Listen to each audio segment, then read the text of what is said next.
গভীর রাতে ইয়েমেনের রাজধানী সানা থেকে মাইকে ভেসে আসে কোরআন তিলাওয়াত। ওই সময় নিরস্ত্র মানুষের উপর বিমান থেকে চলে নির্বিচারে যুক্তরাষ্ট্রের বোমা হামলা।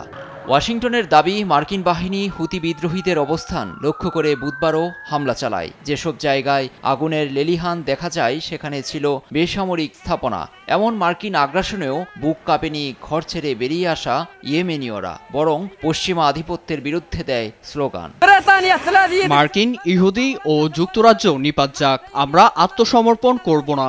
প্রেসিডেন্ট ট্রাম্পের ইশারায় মধ্যপ্রাচ্যে ক্রমবর্ধমান উত্তেজনা দিচ্ছে মাথাচাড়া। ইয়েমেনের হুতি মোকাবিলায় গেল কয়েকদিন ধরে মার্কিন রণতরী থেকে উড়াল দিচ্ছে একের পর এক অত্যাধুনিক যুদ্ধবিমান।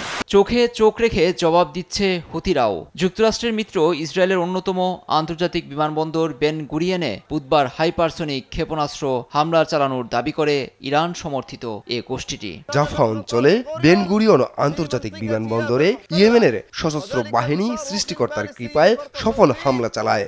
গাজায় ইসরায়েলি আগ্রাসন ও ইয়েমেনে যুক্তরাষ্ট্রের গত এক সপ্তাহ ধরে বিমান হামলায় বাড়ছে প্রাণহানি। তবে ইয়েমেনের শক্তির উৎসের পেছনে বরাবরের মতো ইরানকেই দুষছে মার্কিন প্রেসিডেন্ট ট্রাম্প। হুঙ্কার ছেড়ে তিনি বলেন, তেহরান সমর্থন দেয়া বন্ধ না করলে যুক্তরাষ্ট্রের হাতেই হুতির শেষ পরিণতি দেখবে বিশ্ব।